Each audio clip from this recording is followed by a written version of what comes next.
The Mike Wagner Show is powered by Sonic Web Studios. If you're looking to start or upgrade your online presence, visit www.sonicwebstudios.com for all of your online needs. Sonic Web Studios specializes in custom web design, app development, social networking, search engine optimization, domain registration, email marketing, online stores, and more. Since our birth, we have been designing and developing immaculate websites and providing web solutions which are a cut above the rest. As a leading web designing enterprise, we have a team of extremely talented web designers who are well-focused and have the experience of working on multiple web developing platforms such as PHP, Magento, custom WordPress, and more. Sonic Web Studios has been helping businesses of all kinds, whether big, small, established, or startup, impress their audiences with exemplary web solutions. We don't just create beautiful and functional websites. We give you a complete online solution with the main goal of enhancing your yearly revenues. We aim to give your business the online exposure and brand acknowledgement that will help you in achieving increased conversions leading to profitable sales.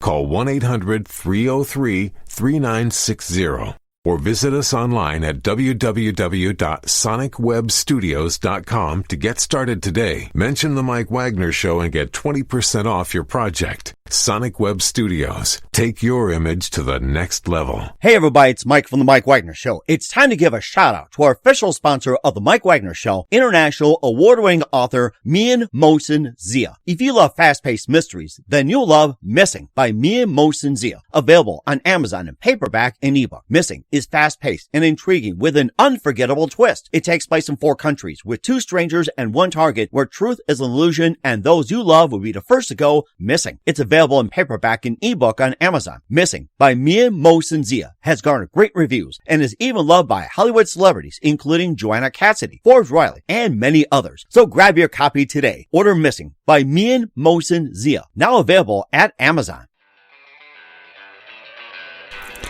It's now time for the Mike Wagner Show, powered by Sonic Web Studios. Visit online at sonicwebstudios.com for all your needs. The Mike Wagner Show can be heard on Spreaker, Spotify, iHeartRadio, YouTube, iTunes, Anchor FM, Radio Public, and the MikeWagnerShow.com. Mike brings you great guests and interesting people from all across the globe. So sit back, relax, and enjoy another great episode of the Mike Wagner Show.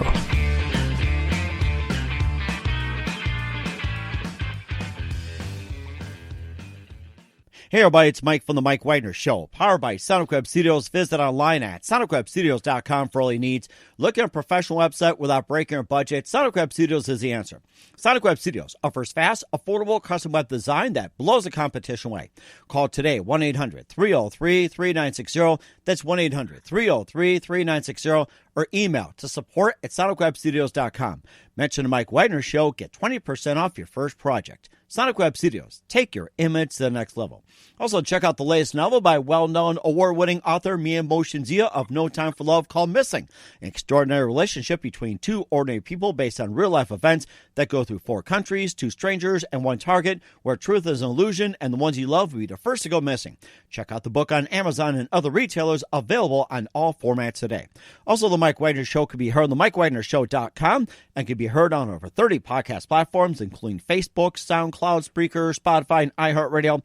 Also on Anchor FM, iTunes, Google Play, Apple, Amazon, Audible, and coming soon to Podbean, Buzzsprout, Pandora, and TuneIn. Also heard worldwide on Geo7, Radio Public, Himalaya, and more.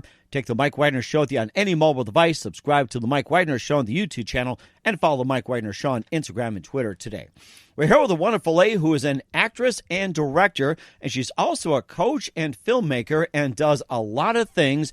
And she's appeared in Hillary and Historical Hillary, and of course, What Else Hillary is here, and also presents a very, very interesting lineage as well, too. Her mom is an award-winning actress, and her cousin is a one-time great football player from the Midwest. And this movie talks about trafficking following abolitionists. And yes, ladies and gentlemen, from the Plus Studio, somewhere in beautiful downtown Los Angeles.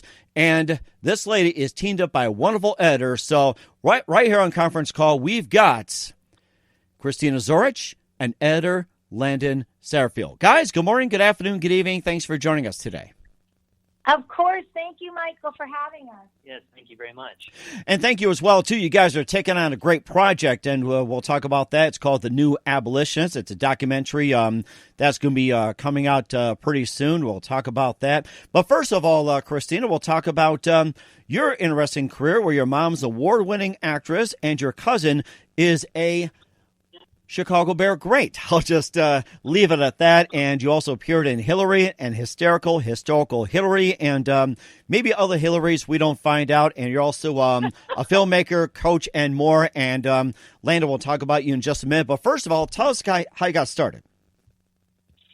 Well, what started for me is, you mean about the movie? You're talking about the film. We're going to talk about you first, and then we're going to talk about the film. So let's get to know you. Okay. And you've got a really interesting lineage, and let's talk about that first. Well, my mom and my father had a theater company in Montclair, New Jersey. Both actors. My mom taught acting. Both of them directed. Both of them. My father actually wrote 2 books. So that's kind of, they're artists. They started the whole theater in Montclair, New Jersey. My mom had started 3 other theater companies. Her name is Olympia Dukakis. So I was in shows with them. I ended up doing a lot of regional theater in my 20s. I knew I wanted to be an actress very young. I was in a production of Our Town, and I remember I had this kind of aha moment on the stage where I knew this is what I wanted to do. So I spent 20 years doing like classical parts and regional theater across the United States. Then in my 30s, I kind of started doing independent films. I was living in New York at the time and started doing some voiceover work in New York City. And then eventually that led to teaching jobs. I started coaching my friends for free. And one of my friends said, you should do this, and make a living out of this. So I spent probably about close to 13, 14 years teaching acting at places like Michael Howard Studios, New York Film Academy. I did a summer program at Rutgers. I taught at different, and then I ended up from there doing small directing and producing jobs around New York, and eventually moved to Los Angeles with a teaching job out here, and started I taught out here for a few years and sold property back in New York City. And with the money I made from the sale, I had all this money on my hand. And that's what started the kind of quest to figure out, having had small producing gigs, well, what can I do now what can I do with this cash use project that I would really, really believe in? Because most of the time, the little projects I had done had been stuff that came to me, somebody else's project that mattered to them, and I was just doing it, to make a living, to be a part of it. But this project, I thought, okay, this can be something I really, really care about. It took me about a year, and then eventually I landed on the subject of human sex trafficking, and kind of found out about it, rocked me, and then that led to making the movie. That's kind of like my little bio. That is interesting. And what was that one moment that influenced you into doing a documentary about human sex trafficking? This sounds very interesting, and it's also a worldwide problem, throughout the globe, not just the United States, but worldwide throughout. Yes. I met a woman at a party in the Hollywood Hills in about 2012. Her name is Erica Grieve. She had started a non-government organization, an NGO. She was also a Christian minister, and it's called Unlikely Heroes. She was building homes, rescuing women and children who had been human sex trafficked, and she needed fundraising done to raise money for these homes, to staff them and build them. And she basically woke me up to the reality that human sex trafficking was happening. She told me some horrific stories that were, jarring and upsetting, and I kind of felt radically moved, like I had to be a part of helping her in some way. So then I reached out to people who were cameramen, directors, initially thinking that I could not, be of service to her. She needed a real person to kind of, help wrangle materials, film her so that she could create marketing materials to raise money to build these homes. everybody I sent her met with her and said that they needed money to do this. And she had said to me, Christina, the money that we have to go all into the girls, to the victims in essence. And I said, of course, I understand. And we left it at that. But I walked away at that moment thinking, wow, this would be an incredible idea for a documentary, because I was so engaged and engrossed in trying to figure out, what is this problem? How can this possibly be happening? I felt bereft of understanding myself. So I wanted to be, I thought, if I feel like that, how many other Americans feel that way? In 2012, I knew people who had known about it, but not the way it's kind of more, people have more awareness now. So then time passed, and I sold this property a few years later, and that's when I actually had kind of the breath and air around me to go, okay, what am I passionate about? What do I want to kind of labor over? And that's when I decided to start working on this film. Mm-hmm. And then another thought that came to my mind, you're talking about the whole sex trade throughout Cambodia and Thailand. When you went to do this documentary, did you get any threats from the government or any oppression that you experienced while you're trying to do a documentary or gather information? No, but what happened is my focus in the film is on the people who do the anti-trafficking work. So it was kind of began to be laid out to me because, certain people presented themselves, and then they knew this person, and then they knew this person. And I went on 2 mission trips and started documenting what the problem was and how they were attacking it. And these 4 groups had that we ended up following. Basically, they're radical, these people. They basically sold all their belongings and moved to do this really incredible work that they're doing. And to me, they're heroes of my faith. And so I was kind of awestruck over them. The problems have not really presented themselves, but in the sense that we had now in the editing process, subsequent from shooting, just having to be very smart and careful about protecting them. So we had to pixelate a lot of people, hide locations, change people's names to just protect the people who had been through these experiences. So that's what we've really tried to do is kind of straddle that very thin line of protecting everybody, but yet showing the issue enough so that you can raise awareness, educate people, and hopefully create enough cultural concern about this that we can change this culture that's happening all around us. Mm-hmm. And what percentage would you say that human sex trafficking occurs in Cambodia and Thailand, and where does it rank in the world? Well, this is the really crux of the matter. It's a criminal industry, so hard, fast numbers are kind of criminal industry is hidden by nature of being criminal. So you're using guesstimations that are coming from really educated people who are boots down in the field, but still in essence it is. Reason that I really felt Southeast Asia seemed like, and why all these groups have gone there, is because it is considered by most people who are kind of experts in this field of anti-trafficking work the most trafficked region in the globe, Asia, the continent of Asia. So we got these openings and these connections to go with certain groups, but it obviously is happening in India. We've heard stories. There's other areas of Asia where it's happening. And then there's other areas, like I think somebody told me that South America is number 2 and Europe and America is 3rd in the ranking. But again, these are people who have dedicated their lives to it, but still we can't get by the very nature of it, hard, fast numbers. Mm-hmm. And then what would you say the root cause of the problem is with the human and sex trafficking, and what can be done about it? That is exactly the substance of the film. Oh, okay. Exactly. I was offering, like, from your perspective, like what you can personally do, where some solutions, and also the fact that with human sex trafficking and everything like that, how much is the government doing something about it? Well, I want people to see the movie. So I can't totally answer that question, but I can tell you this. We're all not doing enough.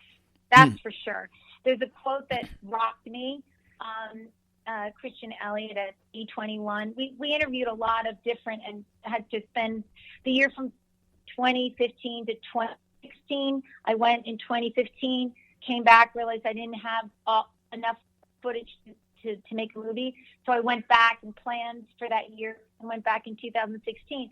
But we curried the favor and tried to kind of court different NGOs that we could also follow. Some of them allowed us to follow them. Others did not for various reasons. But one of the groups we approached was A21, and he said to me, I said, how much percent of prosecutions are you getting in Thailand? He said probably 1%. Ooh, 1%? Oh my goodness. So I cannot, this is, again, I don't want to misrepresent anything that I don't have hard, fast numbers about other areas of the globe. I think you would have to be, I don't know who you would have to be to have those numbers. I don't think there's anyone who really does. But the point is we're woefully failing at attacking this problem. Mm-hmm. And what can we find the new Abolitionists at? Excuse me? Okay, where can we find the film at? When it's going to be coming out, where can we find it at? Yeah, right now we're doing the festival, the film festival circuit. It's COVID, so in a way we're blessed because strangely we can actually afford online to be in a lot more festivals that I probably would have been able to afford if we didn't have COVID. So right now, I think, what do we have coming up this next? There's the Big Apple. Right. Big Apple Film Festival. We just finished Abuja, which is in... Yeah, Abuja, which is in Nigeria. Yeah. Mm. I'm trying to remember. So basically what's going on, like, for instance, 2 weeks ago, we were in, I think 3 or 4 festivals at once, which is only possible because of COVID. Normally you would have to show up, like Red Rock, we were in Utah, and then Louisville and Kentucky. So Studio City, and we're right now. So what we're doing is just doing the film festival circuit. The movie's won 6 awards and 5 nominations so far, and we're up for a bunch of other nominations for different film festivals. For usually it's best doc feature, and hopefully we're hoping. We have a sales agent. We're hoping we get sold and get distribution. That would be the next step that we're looking. Facebook will be the most immediate announcements as far as festivals and that kind of thing. So Facebook.com/The New Abolitionist, or searching for The New Abolitionist documentary on Facebook, and you'll be able to find it. Okay. All right. We will do so as well, too. And Landon will talk about what you do in just a minute, along with some other plans. But first, listen to The Mike Wagner Show at themikewagnershow.com. Powered by Sonic Web Studios. Visit online at sonicwebstudios.com for all your needs. Looking at a professional website without breaking your budget? Sonic Web Studios is the answer. Sonic Web Studios offers fast, affordable custom web designs that blow the competition away. Call today, 1-800-303-3960. That's 1-800-303-3960. Or email to support@sonicwebstudios.com. Mention the Mike Wagner Show. Get 20% off your first project. Sonic Web Studios. Take your image to the next level. Also, the Mike Wagner Show can be heard on the MikeWagnerShow.com. You can check our Facebook page on over 30 podcast platforms, including Facebook, SoundCloud, Spreaker, Spotify, and iHeartRadio. Also on Anchor FM, iTunes, Google Play, Apple, coming soon to Podbean, Buzzsprout, Pandora, TuneIn, and more. Take the Mike Wagner Show with you on any mobile device. Subscribe to the Mike Wagner Show on the YouTube channel, and follow the Mike Wagner Show on Instagram and Twitter today. And check out the latest novel by well-known award-winning author Mia Motion Zia of No Time for Love, called Missing. An extraordinary relationship between 2 ordinary people based on real-life events that go through 4 countries, 2 strangers, and 1 target, where truth is an illusion and the ones you love will be the first to go missing. Check out the book on Amazon and other retailers, available on all formats today. We're here with actress and director Christina Zorich and editor Landon Satterfield of The New Abolitionists, a documentary that's being produced and circulated throughout the film fest here on the Mike Wagner Show. We talked about the New Abolitionists and also the subject of the human and sex trade throughout Cambodia and Thailand. And Landon, let's talk about your involvement in the film. But first, tell us how you got started. Well, I was born from a very early age, and you were born from a very early age? I was born at a very early age. As far as filmmaking goes, whenever I was a kid, I was very interested in how things were done, and so I spent a lot of time looking at and investigating that. It was always a goal of mine to become a filmmaker. I started editing in college, and then moved on to kind of volunteer within my church, and eventually moved on to be the video director at my church. Worked there for about 8 years, and then moved to LA to kind of expand my career within editing, and then also acting as well. Always been an artist, an actor, always wanting to pursue different creative outlets. And I was able to meet Christina through a mutual friend. And then I actually got this job editing before I moved I grew up in Arkansas and Oklahoma, like right on the border. And I got the job with Christina before I moved out. And so we've been working on this film now for just a little over 3 years, off and on for 3 years. And so it's been a really incredible journey. It's been a great kind of anchor for me coming to LA for the first time. And Christina's definitely been an anchor as a friend and a mentor. So it's been kind of quite the journey, shaping. What was it, Christina? Like, when did I come on? How many hours of footage? The movie started, when I got back the second time, maybe even more from the first time, but from the second trip, I had 600 hours of footage to edit down, and now we're at, 99 minutes? Yeah. So post was, like, insane. Like 12 to 14 hours when I Yeah, it was crazy. I mean, somebody really smartly said to me, before Landon arrived, I had this filmmaker, he said, do not have that much footage in front of one editor. He said, you need an assistant editor who will cull through everything with you, get it down to more of a manageable amount to shape it, and, do a rough and fine cut of it with more of your kind of journeyman editor. And God, I listened to him because, it's a lot. But when he came on, how many hours was it when you came on? It had to have been like 12 or 14. It was quite a long time. Yeah. I kept saying to Landon, I was like, okay, we're going to be done with it. And then I would give an arbitrary deadline. There would be like, you think we could have this much done by next month? And I would just kind of look over at her and not say anything because I knew it was going to take a lot longer. But eventually, what I've learned is that, as much as we try to control these experiences, we're just making projections, and the experience will be done when the experience is supposed to be done. Even this past year, we've done small focus groups and re-edited and reshaped it and, restructured it, streamlined the movie, a few times now over the last year. So it wasn't completed till August, 28th or something around there. Yeah, like September 9th. Yeah, close around there. So, it's just an ongoing process. I mean, I once had an editor tell me documentaries are never completed. They're just abandoned. Because people just get so tired. Well, because, it's not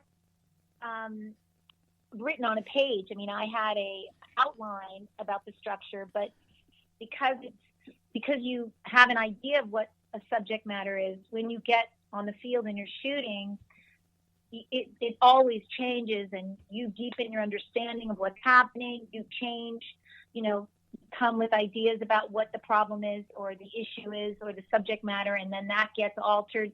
So it's a living, breathing thing. It kind of tells you what story you have to tell eventually, if that makes sense. And this is also, too, the longest project I'd ever worked on. I had edited a lot of projects over the years, sometimes multiple in a week. And, as far as footage and time length, this has definitely been the biggest kind of journey that I've gone on. But also, to our credit, and I will say this, I've talked to other people who have made documentaries. Ours, basically, soup to nuts, was 5 years. So that's not that long. Some people do, some people are working on documentaries 10 years, 8 years. So, I feel good about that. Yeah. I don't look for the pony, right? Always looking for the pony in the situation. Yeah. I never heard that phrase before, looking for the pony or something. I'll have to put it into my... Well, my mom, that's one of my mom's favorite. She goes, where's the pony? Where's the pony in the situation? I don't know what the right phrasing of it is. There always has to be a pony. Like, there always has to be a positive, something redemptive in a situation. In Oklahoma, we would have just said it's in the barn. Oh yeah, it's all making sense, and I think that was just something you guys work on. You guys do a great job. And Landon, what are some of the other projects you worked on? And also, I forgot to ask you guys, who are some of your favorite directors growing up? So, Landon, let's start with you, since we're in the directing frame of mind here. So as far as features have gone, I've edited one other documentary called Al Amriki, The American, and that was a doc that I worked on alongside at the same time of working on the new Abolitionists with Christina, and that got completed in 2018. And there's a short film and a lot of just either smaller things on YouTube or for corporations. As far as filmmakers go, I was very inspired by Alfonso Cuarón in The Prisoner of Azkaban. I think that's probably like the biggest kind of, as far as tastes go, inspiration. And so I've always kind of followed along with his career. And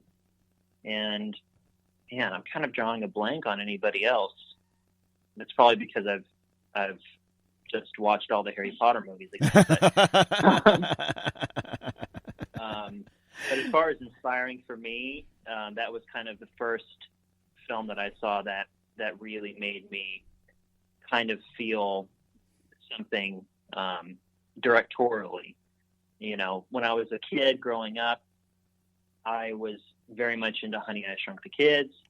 I was a big Power Rangers fan. So there's definitely like a lot of things that kind of had this niche for me that kind of ended up getting me engaged with film or TV that made me want to go, that's something I want to do whenever I grow up.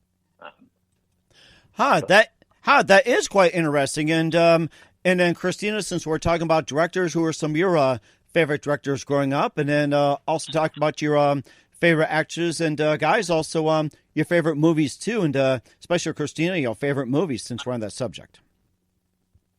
Well, I'm looking right now because I know I'm going to mess up their names. What was the movie? Guillermo del Toro, The Shape of Water. Yeah, Guillermo del Toro. Oh, I think he's a genius. Yeah. The Coen brothers, I've always been a huge fan of. Ava, the woman who directed 13, what's her name? Oh, goodness. Ava, I can't remember her last name. She's incredible. What was the movie that came out of, I think, South America, the director, about the maid? What's his name? I'm looking. I can't remember. I can't remember anybody's name. It's okay to Google. We're not watching. Anyway, there's a bunch of, I think a lot of the South American directors right now are kind of really exciting. Anyway, so those are the films that came to mind when you first, Ava DuVernay. Am I saying her name correctly? Close. There's a lot that it's exploding right now, especially for women. There's so much more opportunities for women as filmmakers. In terms of growing up, my parents, were actors, obviously, and they were, back when they were younger, film and theater were kind of God. It's not now kind of shifted to television where people there's so much incredible content on TV. But back then, they kind of were constantly obsessed with foreign films, and I was exposed to a lot of foreign great filmmakers, classics like Fellini, Bergman, Kurosawa, all these terrific, incredible my father used to say to me, if you want to learn about great acting, you have to watch the classics. And so I was kind of a little, when I was younger, watching stuff that was probably too advanced in some ways. I should have not watching, but I loved La Strada. I loved all the Italians. But there were other filmmakers from other places in the world but those were really predominantly, it was Fellini, Bergman, De Sica, The Bicycle Thief. I mean, certain great classics that made me fall in love with, the power of filmmaking, how it can really change your perspective. It's a window into a world, a reality that you would not see or would have no knowledge of, and it can really radically change your understanding of what it is to be a human being. And so, even March of the Penguins, I was thinking, why was that such a powerful film for me? Or Day of the Dolphin, because I also was a 70s kid, so I loved all of those kind of spy thrillers and movies about, conservation. That was kind of my milieu of the 70s movies. Butch Cassidy and the Sundance Kid, The Thing, those were the movies that I kind of grew up watching and really revering the filmmaking of those genres. But yeah, that's it. I'm still like a obsessive film watcher. I still sit I can kind of escape into these worlds and always feel like I'm learning something or growing, or I don't know. But no, that's the life of any artist. You hunger for that. Mm-hmm. And you also make me think of The Matrix, just going through portals and everything else. So that's another different time, though. And what's coming up, we'll find out in just a minute. But first, listen to The Mike Wagner Show at themikewagnershow.com, powered by Sonic Web Studios. Visit online at sonicwebstudios.com for all your needs. Looking for a professional website without breaking your budget? Sonic Web Studios is the answer. Sonic Web Studios offers fast, affordable, custom web designs that blow the competition away. Call today, 1-800-303-3960. That's 1-800-303-3960. Or email to support@sonicwebstudios.com. Mention the Mike Wagner Show. Get 20% off your first project. Sonic Web Studios. Take your image to the next level. Also, check out the latest novel by well-known award-winning author Min Motion Zia of No Time for Love, called Missing, an extraordinary relationship between two ordinary people based on real-life events that go through 4 countries, 2 strangers, and 1 target, where truth is an illusion and the ones you love will be the first to go missing. Check out the book on Amazon and other retailers, available on all formats today.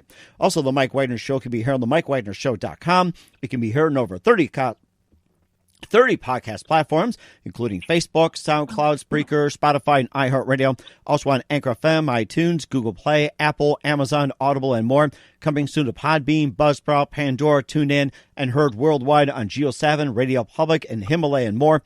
Take the Mike Wagner Show with you on any mobile device. Subscribe to the Mike Wagner Show on the YouTube channel, and follow the Mike Wagner Show on Instagram and Twitter today. We're here with actress and director Christina Zorich, along with editor Landon Satterfield of the new Abolitionist documentary, here on the Mike Wagner Show, and also talking about some of their influences and many, many more. And what do you have coming up in 2021 and beyond for us, guys? Well, for me, I really want to sell the movie. So we have, I don't know how many more festivals. 20 coming up. So it's been a kind of a blessing that we're able to do so much of this film festival circuit, that we've gotten into a lot of festivals. So we kind of have to go through those experiences. That's what's really kind of on the docket coming up, and hopefully make a sale for the film. I think it's an important subject matter.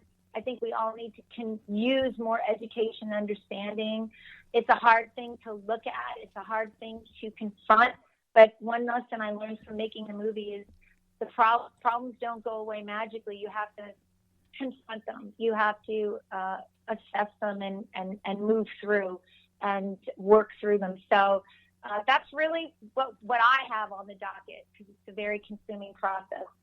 But I also am auditioning on the side. I think they're starting to slowly open up, and people are starting to shoot now, with a intense kind of protection with COVID. So it's the industry is slowly opening back up. So hopefully, God willing, I'll also be able to do some acting coming up. Mm-hmm. That's me. What about you, Landon? Oh, me. I think, continuing to, well, for myself, I've been working on my own website and creating a new reel, trying to at least put myself back out there, because this season with the new Abolitionists is starting to slowly come to a close. We're still doing festivals. We're communicating with a lot of different people and, trying to get the movie sold. Christina's the one that's putting that down the field. But it's kind of the same for me. I'm sort of looking out, seeing, okay, I've had this season for 3 years with this film. What's next? Hopefully also, starting to make some movement on the acting side of things. Of course, that requires me to take some steps that I'm kind of fresh on. But it's, I don't know. I think this season with COVID-19 has definitely been a difficult one. But for a lot of people, you face difficulties. We're going to get through it. We're going to get through it. We're going to get through it. Yes, definitely. It's rocked every industry. It's hard to you just kind of, I've seen it with most of my friends. Everybody finds like that one thing that they can hold on to at this time that kind of gives them a baseline. It's like an anchor through the circumstance. Cause that's been this movie for me. Yeah. It's been this movie for me too. The first month or so, we weren't doing any edits, and it was kind of a rough time where it's like, okay, I don't have work going on. And then Christina wanted to begin again, and it was a very good thing. I needed something to be able to kind of anchor myself. But, you start to ask, what's important to me? Do I have to have this grand idea and be so specific about what I want, or what's, you have friends, you have family, you have a roof over your head. And for, a lot of people, that can be a difficult thing right now. But thankfully, I'm in a spot where I can feel confident moving forward and go, I think I can take any challenge that's thrown at me. So anyway. And then what can people do to help the cause, like with fight human sex trafficking, and also to help with the film? Well, we have a website, www.thenewabolitionist, plural, D-O-C as in .com. And if they go there, there's a What Can I Do page, and the three non-government organizations that we highlight and follow in the movie, they can click on and they can read up and educate themselves. I mean, the whole website was created for that purpose. At that specific page, they can kind of do research and figure out which group they can get involved with. There's many, there's a lot of ways to self-educate, but this is just one resource. Yeah, people can go to each of the organization's websites, donate. You can see about doing either a short-term trip, or if people feel called to donate more time. I think that's one of the things they need. They need more boots on the ground. They need more funding. So this movie is with the intent of inspiring people to be able to do something practical and real that can create a lasting change. Mm-hmm. And I think that's the one thing that we really want to emphasize, is that it's possible to do something that will create a change. And that's just one avenue. So we have that page on the website to kind of aggregate that and give people a simple avenue to make that change happen. And that's so important as well, too. And who do you consider biggest influences in your career? Wow, that's a big question, isn't it? Wow, that's a huge question. Well, I mean, I don't ever say this, but I'm going to say it. My parents, I'm giving them the props they deserve. I mean, I think my parents, both of them, my father, who's passed away a few years ago, and my mom, are artists through and through. They've got huge hearts, and they cared about you know, social issues. They cared about injustices. They cared about creating more considerate, loving citizens. My mother was a huge, you know, being Greek, she was always prodding me to be of service as a citizen, which used to drive me crazy. But I have to give her props because, you know the power of a parent. They can say one thing and you can shake it off and you can fight them for years, but it comes back and you go, daggone, they were right. Like my father used to say to me, you know, I remember as a young person saying, I want everything I do to be something that brings me joy. And my father turned to me, I was in my, like, probably an early teenager. He said, well, that's not going to happen. He said, life is filled with doing things you hate doing. And I could sob on the floor thanking him for saying that, because the things that I ended up hating doing ended up becoming the greatest lessons and the greatest teachers that came to me. I ended up developing the most through doing those things. They're usually the responsible things. They're usually the things you know are the right things. But they're the hard, like, really satisfying lessons. So I would say the two of them by virtue of who they are, but also by virtue by their artist souls and what they taught me about what it is really to be an artist, to contribute and to do the hard work of that, because it's hard. Being an artist is hard. You have to challenge yourself. You have to look at your inadequacies. You have to take on the business of your own growth, or you literally don't have a chance of being any kind of a success with it. So they taught me those lessons. Yeah, they're the greatest influence. Gosh, I really never thought I would totally give them that kind of props, but I just did. Well worth the time. And Landon, can you top that? Well, I think the whole earth has been a great inspiration. I'm just kidding. I was just trying to, like, one up. I would say every person is an inspiration. No. Yeah, I would say my parents have been a huge inspiration for me. I can be highly critical and annoying at times, and they've stuck. That's way too critical on myself, but they've stuck by me as far as support and giving me encouragement, always being very encouraging against my self-doubt and against my criticisms. And then there were a few key people early on, like I said, when I started in college editing. I'll give him a shout out, Roger Euler. He was a great friend of mine growing up, and I mean, that's just a personal friend of mine, but he was one of the people that said, you're really good at this and you're going to be really good at this. And I hadn't really, it was something I wanted to do, but I didn't feel like or know that I had a knack or an eye either for filmmaking or for editing. He was one of the first people that pointed that out, along with a mentor of mine, Craig Johnson. And then as far as overall, like, inspirations of, you know, people who have kind of either fought a hard fight or have been creative. I kind of just try to pay attention.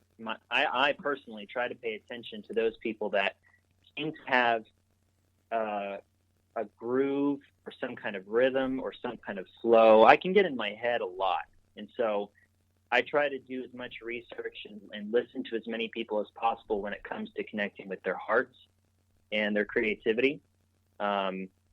Because, you know, you're an editor. Yeah, I'm an editor. Brainy to be an editor. Very, very analytical. And then there's also something too when it comes to editing with your heart. Christina's been a good person to pull that out for me. So I think that's actually a great benefit of sort of this working partnership and you know, turn into a friendship when it comes to work. It's easy for me to be focused on this tiny, like, one frame of something, but not always whenever it comes to, you know, how does your heart feel like it's pulling you, and creativity. So yeah, that's it for me. And that's very good as well, too. Very, very inspirational. And what's the best advice you guys can give to anybody at this point?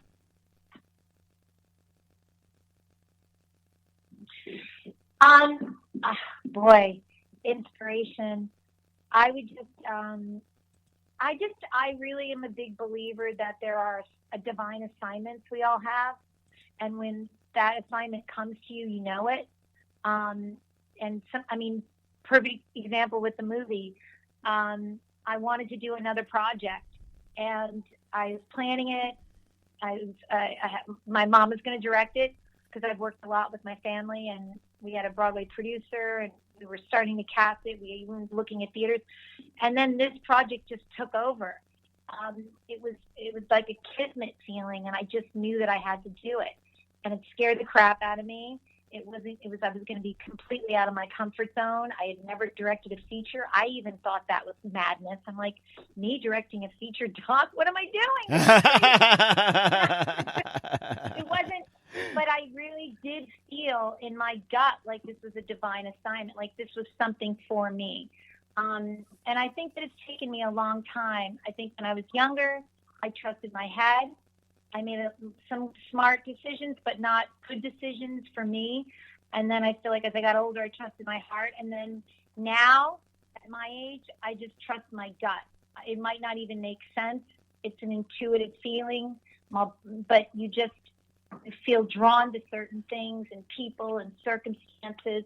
And maybe you find out years later, oh, that was all a setup for this, But you might not, in the moment, know why you're spending 2 years on a mission, 2 different mission trips, or you might not know why you're interested in teaching children in Nicaragua, English as a second language, and then you find out later that you need, you know what I'm saying? So I guess trust that your internal process, those things that draw you. That's the best I got. That makes sense. Mm-hmm. And of course, Landon, you can do that as well too. You can either one up, you can be equal, or best advice. So I love this whole one up game here. This is really good. So let's see, what could I do to one up?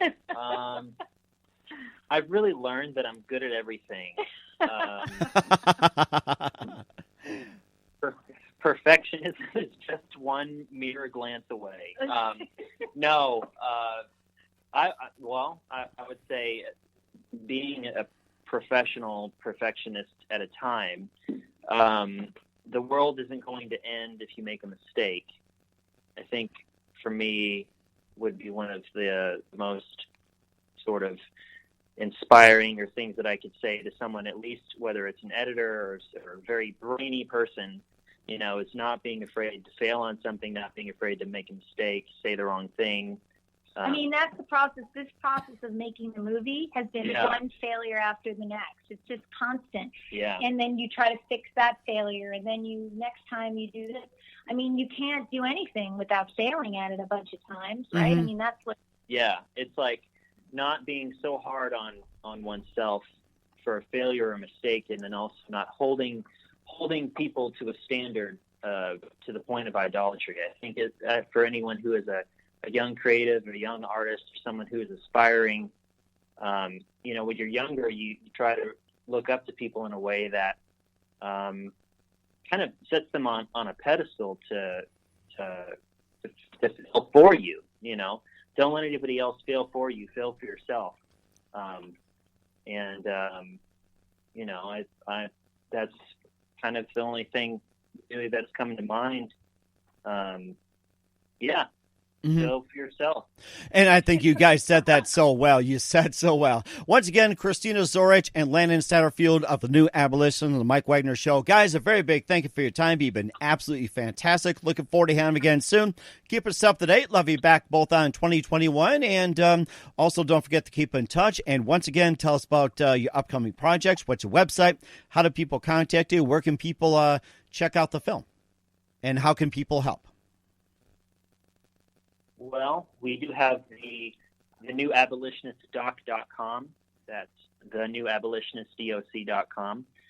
That's you can find links to all social media. You can find Instagram is the New Abolitionist, and follow us on Instagram. Yeah, follow us on Instagram. Follow us on Facebook.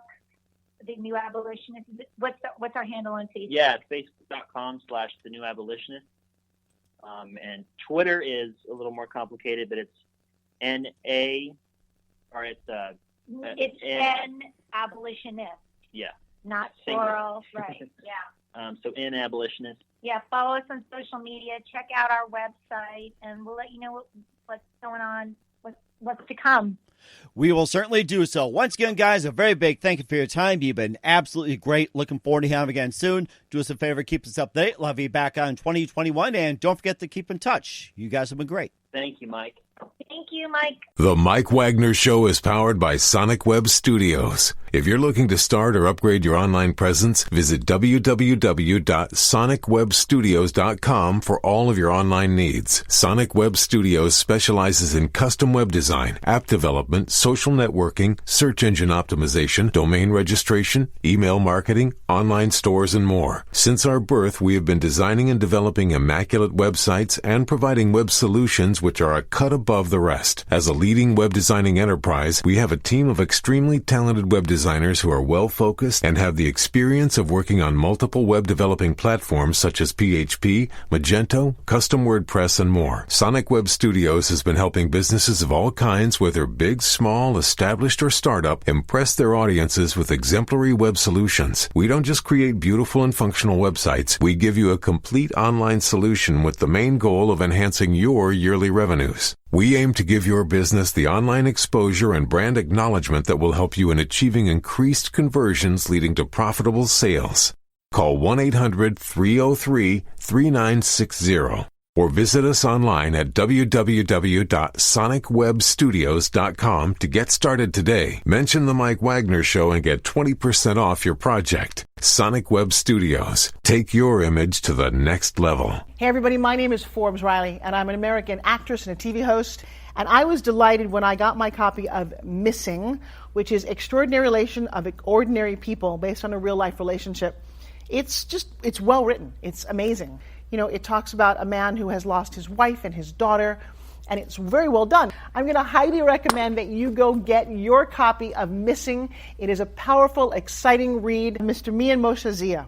He is the author of Missing. And I want to give a big shout out and a kiss all the way halfway around the world to my dear friend. Check him out at Mia's website. It's called www.miamoshenzea.com. Missing, available on Amazon. Again, I'm Forbes Riley, and I will see you again soon. Bye-bye. Thanks for listening to the Mike Wagner Show, powered by Sonic Web Studios. Visit online at sonicwebstudios.com for all your needs. The Mike Wagner Show can be heard on Spreaker, Spotify, iHeartRadio, iTunes, YouTube, Anchor FM, Radio Public, and themikewagnershow.com. Please support our program with your donations at themikewagnershow.com. Join us again next time for another great episode of The Mike Wagner Show.